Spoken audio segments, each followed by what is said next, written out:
that Ramones record hadn't existed, I don't know that we could have built a scene here, because it fulfilled a vital gap, if you like, between the death of the old pub rocking scene and the advent of punk. July 4th, 1976, we went over to England. We played this place called the Roundhouse. It held 3,000, and it was sold out. There were people waiting at the hotel to sleep with us all.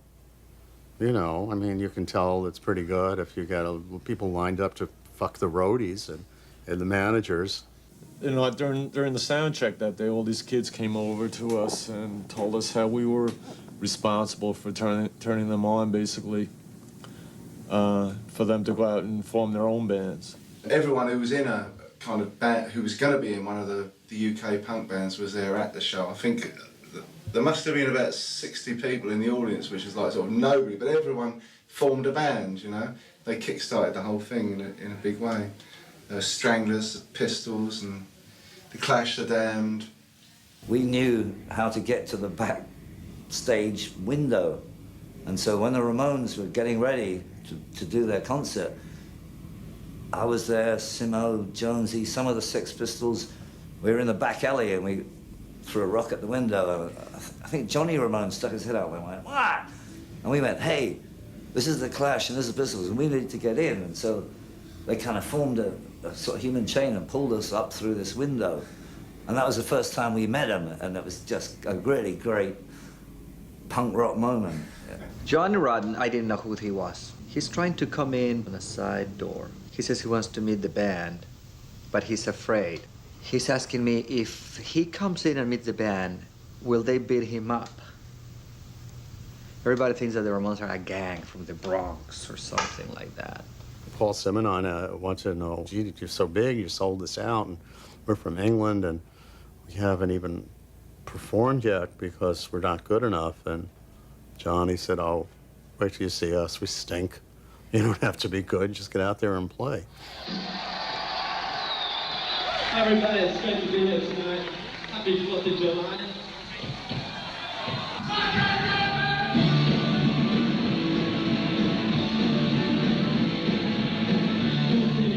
What was it like to actually see them live? It was like white heat because of the constant barrage of the tunes. You know, you couldn't put a cigarette paper between one tune ending and the next beginning. You see, a lot of people, I think doubters were probably over there, the industry, thinking, "Oh, this is punk rock shambles, you know, it's going to be drunk people falling over." And they weren't ready for like a pile driver going, and then, like, you couldn't have got tighter, you know, if you'd been in New Orleans all your life, because it was unbelievable.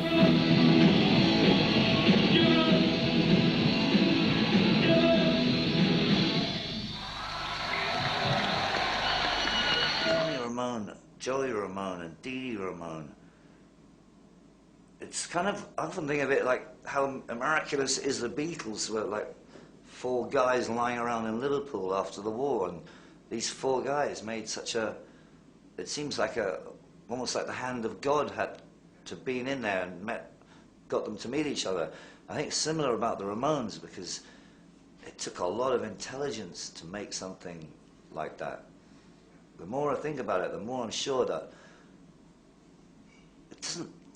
on paper, it doesn't seem likely that you get a guy like Joey Ramone, a tall, gawky-looking guy, and you know, and someone like Dee Dee, who was hustling up the street, and then Johnny Ramone with his ruthless eye for how it had to be done. And together they made this incredible thing that influenced everybody here, there's no doubt about it.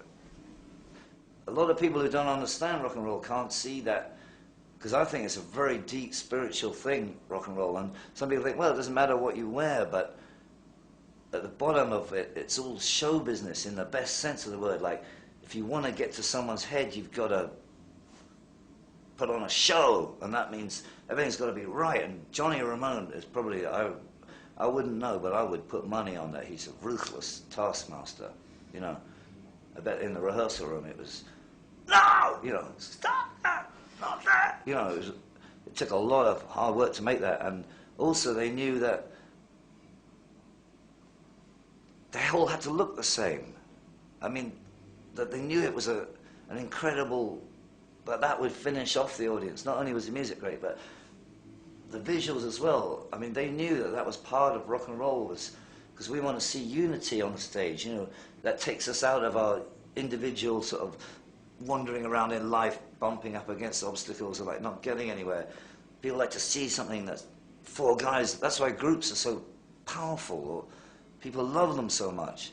I think that people love them more than solo artists, maybe. The more greater people, because there's something fantastic about four people being able to weld together in that way and move forward in one direction. Because that's hard enough, you know, with two people, never mind four.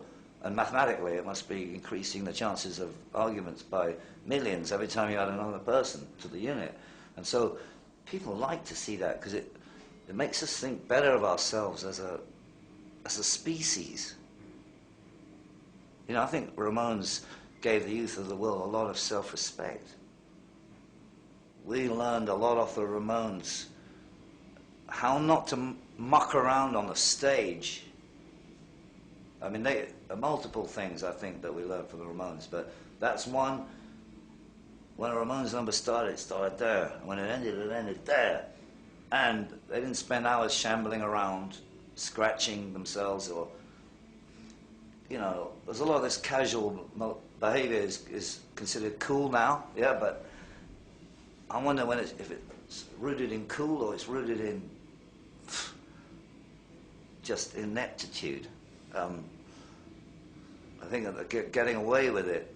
People are giving them the benefit of the doubt, but in the punk rock days, you know, there wasn't any room for that.